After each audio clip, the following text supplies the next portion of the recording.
Some people don't have to worry about where their next meal comes from. But these food supplies won't always be so reliable. Nearly 800 million people around the world are chronically undernourished.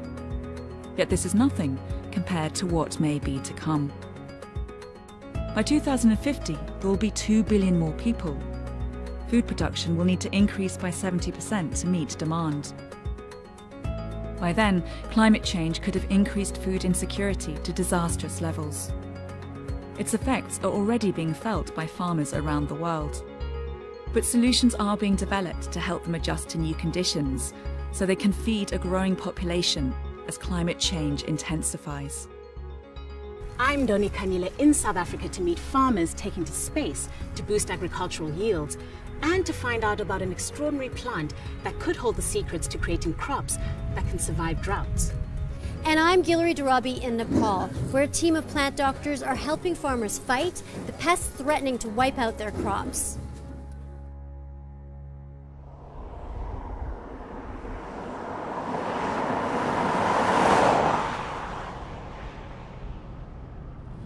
We're travelling close to the Theewaterskloof Dam. This is our major dam that supplies water to Cape Town, but also a large part of the water is reserved for irrigation. Normally you won't see this. This is the old trees that used to be next to the river before the dam was built. Now they've been underwater for close to 30 years now. And this is now the first time that they're really been exposed. This is really severe. It's estimated to be the worst drought in 100 years. Normally we expect that the dams fill up in winter, and then we can bring them down to about 50% by the end of summer, and then they can fill up again to 100%. But it hasn't happened for the last 2 years. So year upon year, they're not filling up in winter when the rains come because there's just not enough rain. There's not enough rain. So we won't ever go back to the good old days, if I can call it that, when there was ample water available. The majority of South Africa's farmers are smallholders, and their crops are rain-fed. So when weather patterns are disrupted, it can have a devastating effect on their yields and livelihoods. Thomas Ngata is one such farmer living in the Boerland region. He has a small herd of goats, a few pigs, and is hoping to grow some guavas this year. But when I visit, his rain-fed reservoir is almost dry. Ndingafumananga imvula mosi kulo nyaka manditsho ndingakomvula kange ndifumana nothuba ngo-2016 ukuvuna lalusini ukuyisika okanye ndenze into ndingayama so ke ndisave ke ngoku apho kulentsika kuloo ndlela oats balime oats ndayisika ndayivuna ndayenza amabhali so ndayistoka ngoku ndisebenzisa yona njengoba ku-dry. Manje baningi abantu la eSouth Africa, baningi abantu emhlabeni. Kuzodinga ukuthi simane sifuya kakhulu ukuthi sifide wonke umuntu. Kuzoyenzeka kanjani kungekho imvula? Umbuzo omhle lowo ma. Qha into nje ngosi esiyithandazelayo makungabi njalo. Yabona sihlale sinethemba kuba climate change njengoba nisitsho eGalesgesi. Yabona yeah. Baye bizawutshintsha mhlambe ehambeni kwexesha asizuyazi yabona kumdala yento yaziyo ba kuzokwenzeka ntoni kwakhulu yawa. Since the 1990s, South Africa has lost over a third of its farms, largely due to water scarcity, as the droughts become more severe and the boreholes dry up. Farmers like Thomas are going to need a radical solution. Professor Jill Farrant at the University of Cape Town is hoping to provide just that.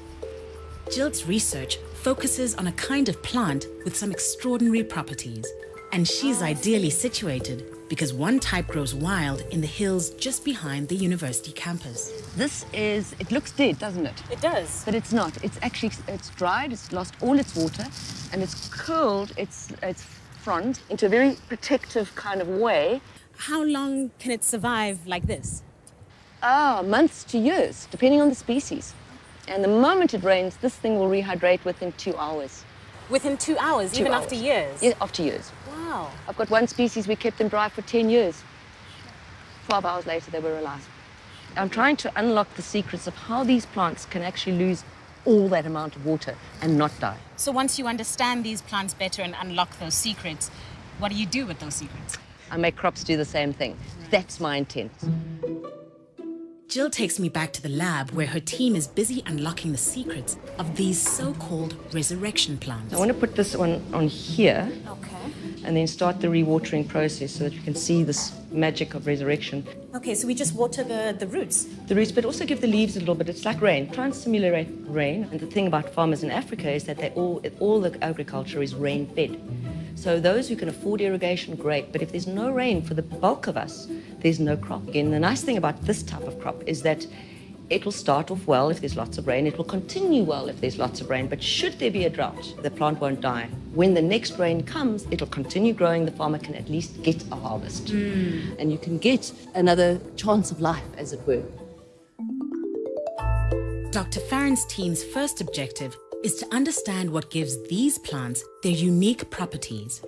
What we did here, it was like we extracted some of these proteins from one of the resurrection plants and we transferred these genes to the bacteria.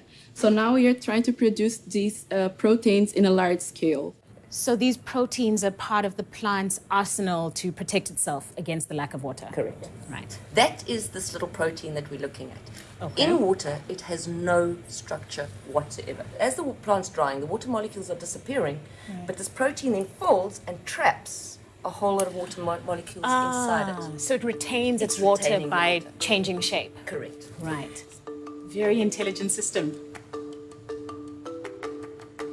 You and I can run away from our challenges. They can't. They have to face every stress of their life, which is us eating them, insects eating them, fungi eating them, weather, salinity, hail, all of that. And they have these amazing ways of just recovering and responding.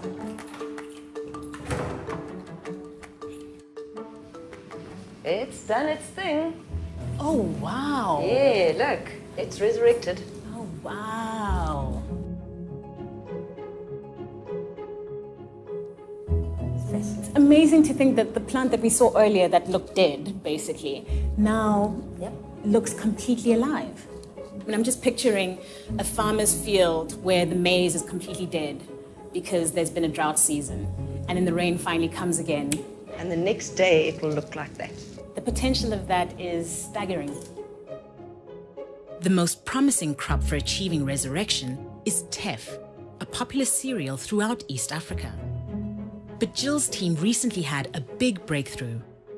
They were able to prove that the genes responsible for the regeneration process are already present in all plants. This gives a lot of hope for future drought-tolerant crops. For me, the most important thing is to be able to leave this planet knowing I've started a process that can make a difference. A difference in Africa, the continent that I grew up in, the continent that I love. With long dry seasons and unpredictable rains, farms that can afford to irrigate their crops. Almost 2/3 of South Africa's total water requirements are used for irrigation. But in times of drought, severe restrictions are put in place, forcing farmers to become smarter with their water usage. The De Wit family orchard, just outside Cape Town, produces around 70 million apples and pears each year and exports their produce around the world. Oh, Donnie. Nice to meet you. All right, sure. Thank you for having us. No, pleasure, pleasure. To ensure their orchards and business survive, the De Wits need to be more precise with their water usage, and they're now able to call on a high-tech solution. So one of the new technologies we have is satellite imaging of our orchards. This is what it looks like. It's called Fruitlook. Fruitlook is a precision agriculture tool that helps farmers grow more with less. It analyzes satellite images, meteorological data, and available local data sets to provide near real-time accurate information about crop health. A satellite image can view crops in different light spectrums. The pixels can then be analyzed against crop models to identify a stressed crop before you can even see it with a visible eye. Farmers can react more precisely and quickly to any possible problems. So what does the information tell us about what's happening on the farm right now? Here you can see there's a U shape that is growing a bit weaker than the other ones, which is a bit... So the yellow patches mean that that's not as good growth? Yes. Okay. I think we should go have a look. Okay, so we can go see what's actually happening there. Fruitlook can give you the early warning signs, even before the orchard starts showing. Even my dad's generation, this was unthinkable. This is the orchard.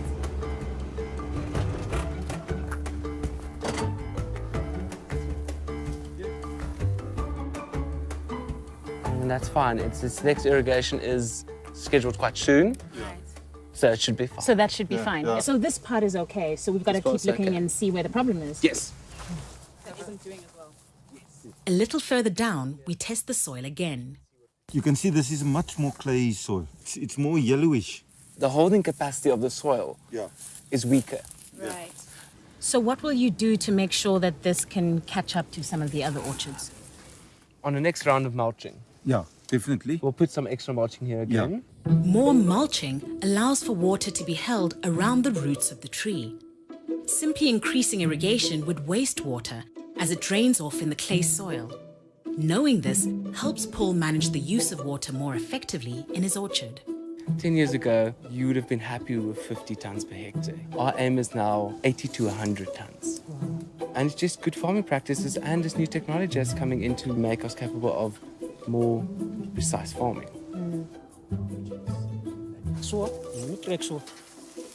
Twist it. Sure. Yes. Boer. I see. It's better to not pull it because then you get too much of that stem coming off with it. So if you want to get a clean break, you lift it up and over instead of pulling it down.